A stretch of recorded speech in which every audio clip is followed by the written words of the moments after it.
Welcome back, beautiful listeners. We are so glad that you are here today. I want to say hi to Lauren. I know she's walking her dog listening to us. So hello, Lauren. Hi, Lauren. Where's Lauren at in the world? Australia, I believe. Oh, la la. International audience. Hey, g'day, mate. Yeah. And Lauren, if that's not right, make sure you let us know. Oh, you guys, today we're diving into a juicy topic. We are talking about the difference between the soul and the spirit. So many of us talk about like our soul's purpose, our soul's journey. We have a soul mate. But what if that soul story, it's part of this illusion? Well, what does that mean? Part of what illusion? This conversation might challenge you. It might liberate you. It might spark something deep in your knowing. So let's breathe, get still, open to a new way of seeing ourselves. One that is not rooted in our story, but rooted in the truth with a capital T. So let's get into it. Oh, okay. I just want to add, the soul holds the echoes of our journey, our desires, our wounds, our becoming. I think it's all that story we make of our life, the ego and all of our people, that kind of thing. And the spirit is the stillness beneath the story. I heard this recently. It's like the breath before time, before anything was created. It's that breath or that heartbeat of the universe. And it does not change. It does not strive.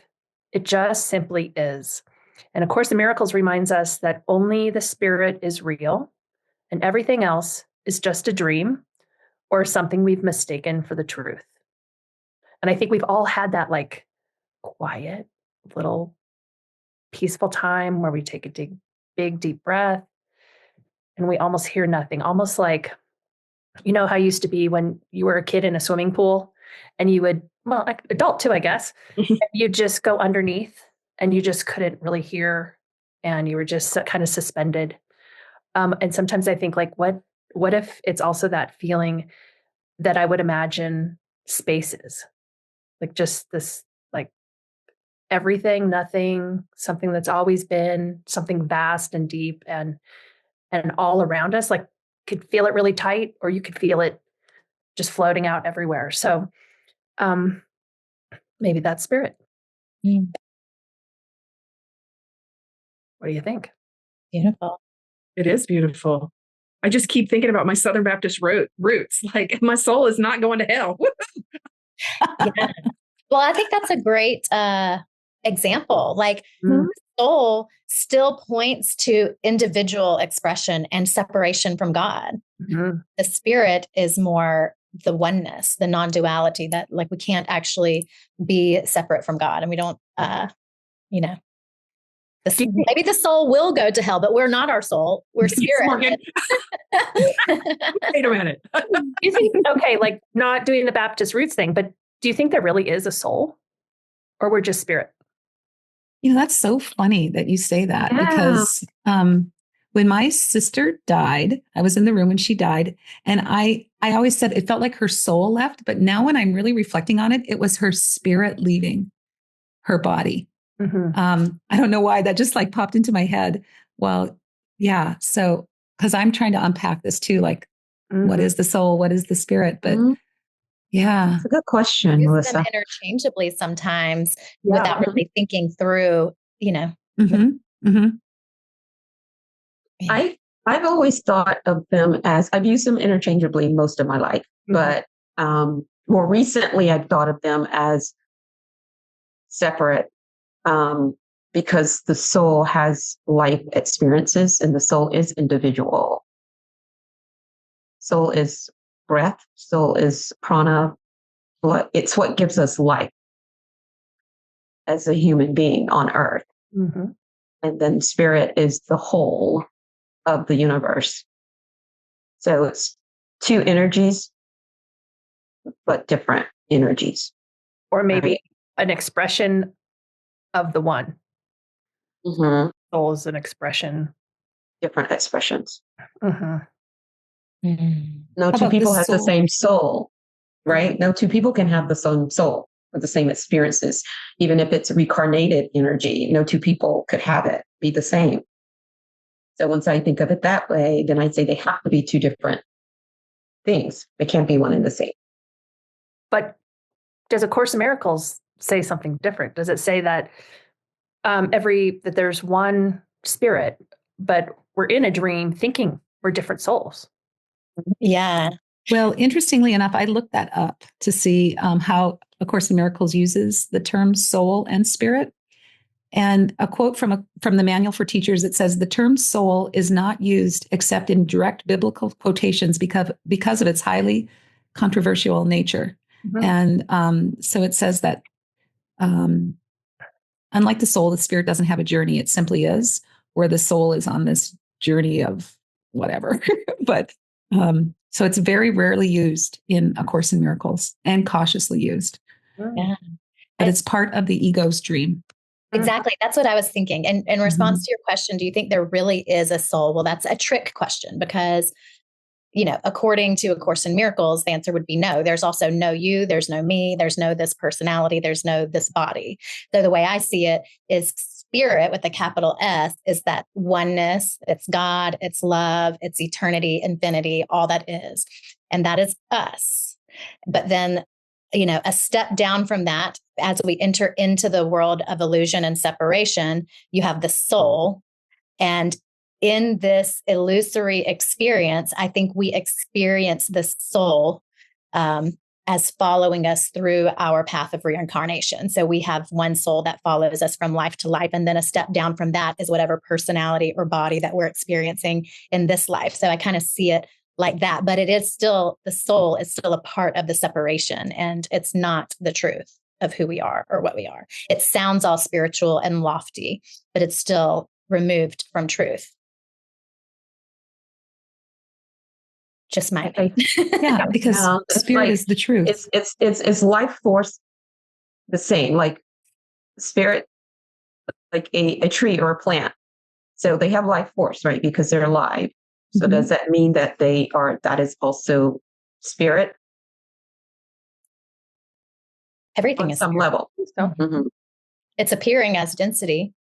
If you break it down to its smallest particle, it's just spirit, energy, whatever. I don't know if energy is the same thing as spirit. I used it like a synonym, but maybe it's not. And I think these are all stories. Mm-hmm. We're just trying to, we're humans trying to explain this, what we're seeing and hearing and feeling. But really the story doesn't matter really. But I think it comforts us to try to figure it out. Right? Yeah, because I had read this article and I couldn't find it to send to you, Amanda, but it was when the soul and the spirit is in conflict, which to me, it's still no different. It's still the same as the way you described it, Morgan. I hear it as still the same as you've still forgotten who you are. That's the conflict. Mm-hmm. What's the article you just mentioned? Can you say it again? When spirit and soul is in conflict with each other. And so then is there such thing as a lost soul? That's a person who's disconnected from spirit, maybe? That's great. Yeah. Beautiful. I live in a place, where I live in New Mexico in a small town. There are a lot of lost souls walking around. And I'm not talking like there's some lost physical souls walking around, but this place is haunted. Oh wow. That's so interesting. Really? Oh, yeah. It's so many people have had visceral experiences of spirits tied. And I think that is, I think that's part of the soul, right? If it is to us and it carries us through this lifetime and it is a connection, to me, I just, I don't want to, I keep going back. Like, I'm just not going to hell, right? Like, I just want to get past like living in torture, right? Like, I don't want to be tortured in any manner. And if that is coming to peace with any part of my being, I want to do it. But I believe that there is a soul, or this reality that I'm living in. Like, I have so many people sharing this reality where like spirits are walking among us. It's visceral, it's real, it's here. Some people might think I'm a little cuckoo. Well, that's okay, because Is it zombies? it's not zombies. It's people, right? Yeah. It's they're trapped, whatever essence that is. Right answer. Yeah, I don't think it's spirit that's trapped, right? No, totally. Right. Yes, Yeah. you're right. It makes me think when you said that immediately, I know I've been referencing this book a lot lately, but it's the one that I'm currently reading. So that makes sense. Parallel Universes of Self. He talks about how, well, I'm just going to read this quote. It's a short one. The journey of the soul is an adventurous and exciting one. He might incarnate into a certain universe, lose himself in it, and then within that universe, incarnate into another one. And inside the second universe, incarnate in yet another one, completely losing track of the original source of his journey. Since the connection to infinity is never broken, the soul can never get entirely lost, however. But it is possible, I'm back to Morgan, that's the end of that quote. It is possible that we would have an experience as a soul or a personality of being a lost soul, like, feeling disconnected from truth, even though we cannot ever be entirely disconnected. We can make it really effing difficult to find our way back. And that's our choice. If we want to make that choice, if we want to, sign up for the hard game, the really challenging one. Maybe that soul has a purpose to be lost for a time. It's part of the plan. Yeah. So, Amanda, do you really believe in hell? I don't believe that there is a physical place called hell, right? As much as my upbringing, preachers and family would like me to believe. I believe that hell is created. Hell can be on earth. Hell, I believe that if things aren't resolved internally, like when the physical body leaves, like you still have to deal with stuff, right? As much as I don't want to believe that, for me, what I know is that I'm dealing with my shit, right? I'm dealing with it every day. When I pass, I'm going to glory, right? Because I know that, and I work on it every day. You can have glory right now, Amanda. Well, I'm bringing it in my life. That is a Penny's Post-it. Listen, Penny, write your stuff down on a Post-it, because that needs to be on a Post-it. I agree with you, Amanda, 100%. I think I do feel that hell is just a repeat of coming back to this human experience over and over again and not getting it right. Yeah. Or how about you keep coming back because you keep thinking this is a real experience?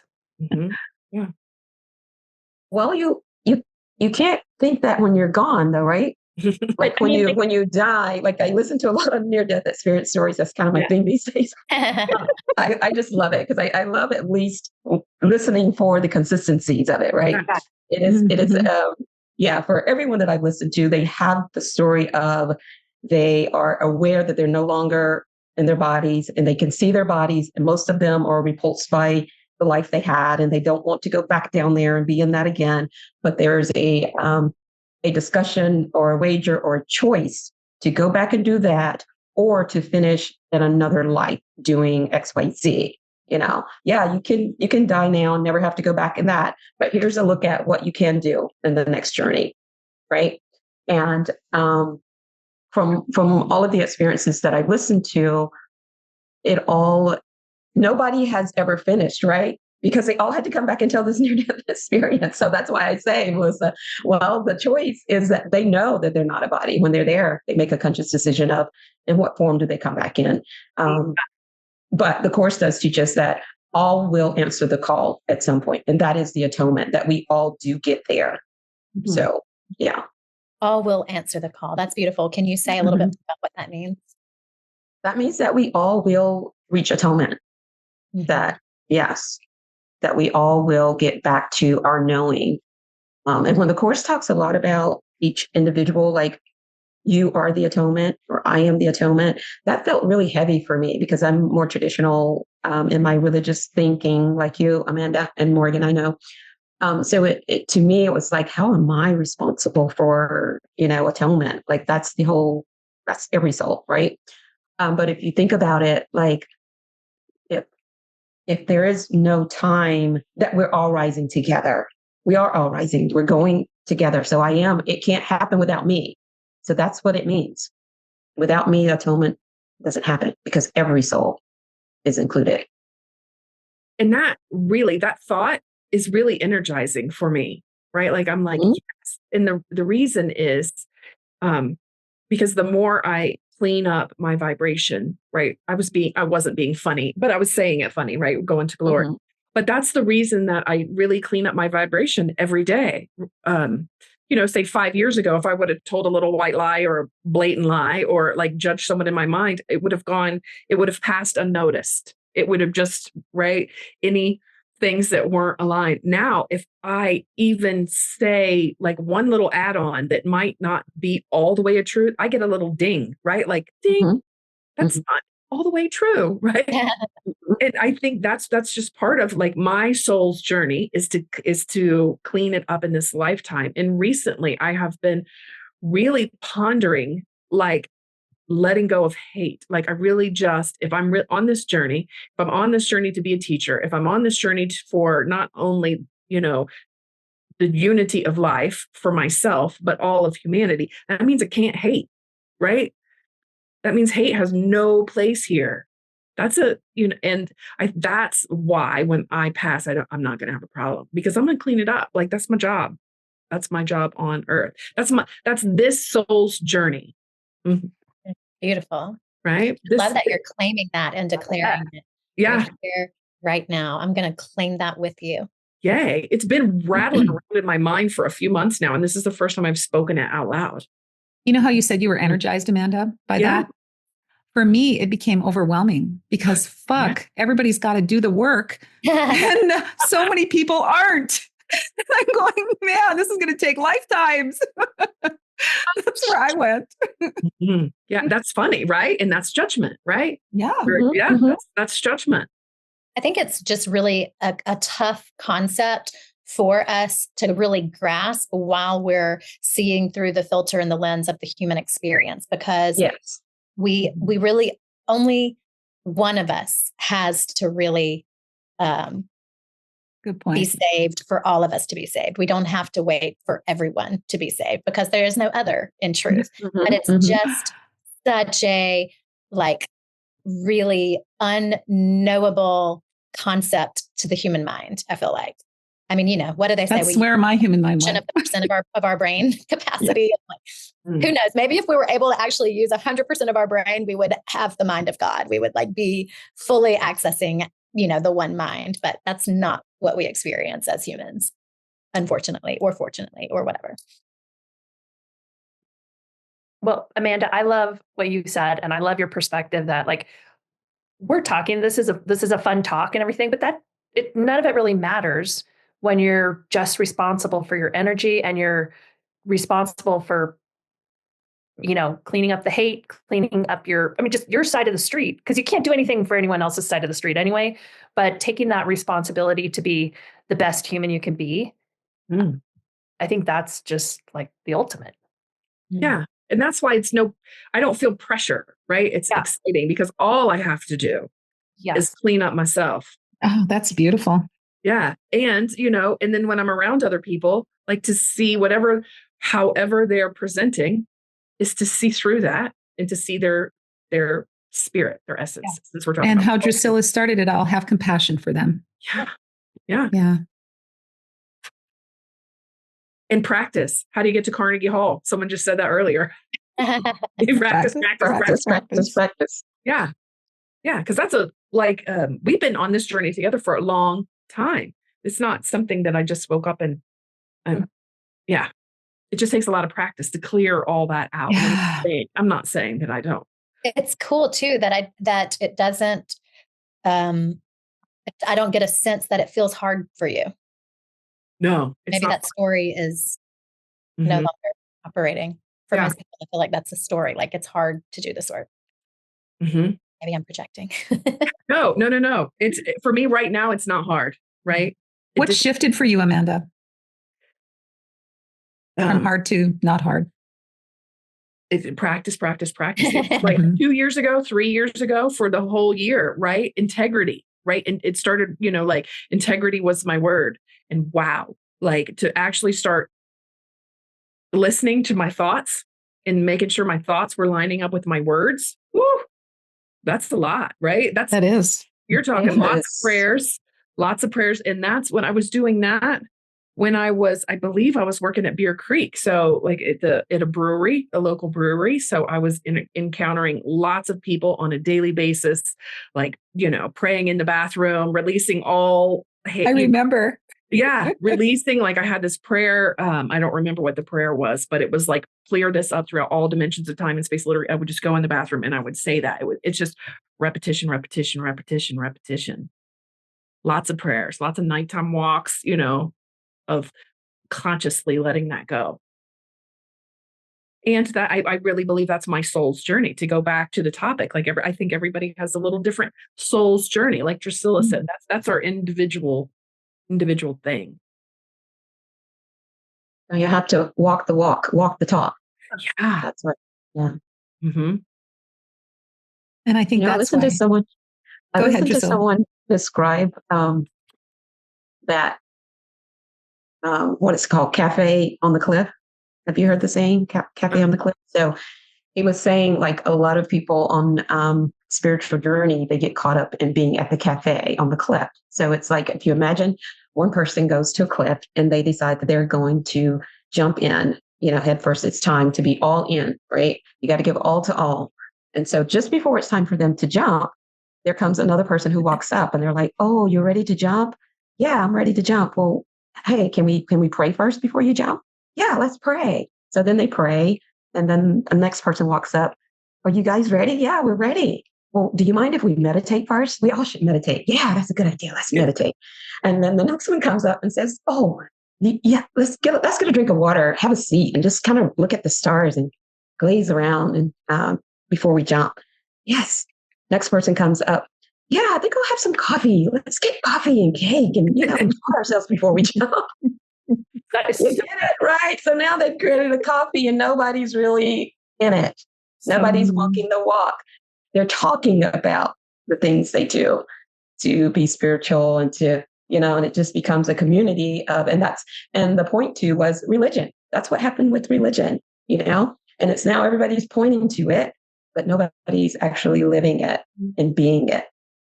So that's so fun. I just thought your story, Amanda, was that you got off the cliff. Yeah, I did. Mm-hmm. Yeah. And I'm a little nervous now because my people, like in Maureen, hello, my friends listen to this. And so now I'm accountable right now. It's just, it's accountable. And it's so funny. It's like, so I guess my ego right now is like trying to walk it back. Right. Like I made this declaration and now I'm like, how did I just say out loud? What was I thinking, right? What was I thinking? Why would I do that on the airwaves? Out in the world. But Amanda, the universe wants you to have it. Yeah. So it's out there now conspiring for you to have that. Yeah. Yeah. So I'm going to make a little caveat. Maybe not with my husband. Oh, no. I'm just teasing. Right. Husbands and wife stories are lessons. Mm-hmm.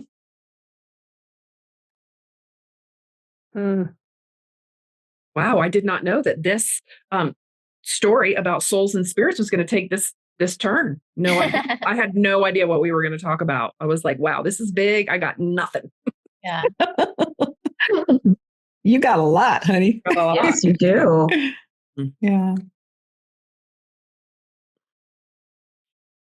Yeah. After all that, it still feels like it's a drop of water from the ocean or something. Still kind of.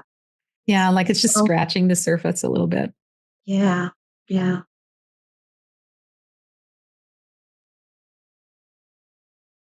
I could share some of my Post-its. That might help us. I love Post-it time. It's my favorite part. Spirit equals all that is, or it's all eternal, right?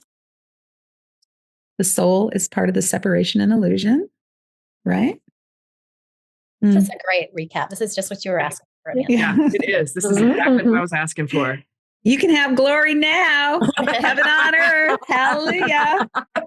And just remember, hell is just a repeat of coming back to this human experience over and over and over and over and over again. I want to just stop for a second. So I have to just tell this really funny story. My daughter, my oldest daughter, when she was like 4, she came up to us and she said, I know what this means. And we went, oh finger. My God. Yeah. She showed us the middle finger and she was like little, like 3 or 4. And we go, I said, what does that mean? And she looked at us very seriously and she said, hell. So the middle finger is just hell. Yeah. And then all will answer the call. All will answer the call. And then, of course, all we have to do to answer that call is clean ourselves up. Mm-hmm. Yeah. Yeah. Yeah. Good job, Penny. Yeah. Thank you. Mm-hmm. Yeah. Mm-hmm. Well, thank you for baking this journey with us today. Boy, as we explored the difference between the soul and spirit. I mean, especially through the lens of A Course in Miracles, maybe you felt a shift, that quiet remembering about who you truly are. It goes way far beyond the story. It really, really does. The soul may carry the narrative, but the spirit holds the truth for all of us. It's changeless, eternal, and it's free. So if this episode stirred something in you, stay with it. Let it unfold. And remember, your truth is something that you have to find. It's something, it's something you don't have to find. It's something that's already in you. And all you do is have to allow it. So until next time, just keep choosing peace and love and joy, and keep questioning gently, and keep coming home to the truth of who you are. And so with that, please keep coming back. We love you. And we appreciate you. So have a really beautiful rest of your day. Bye, y'all. Bye. Bye-bye.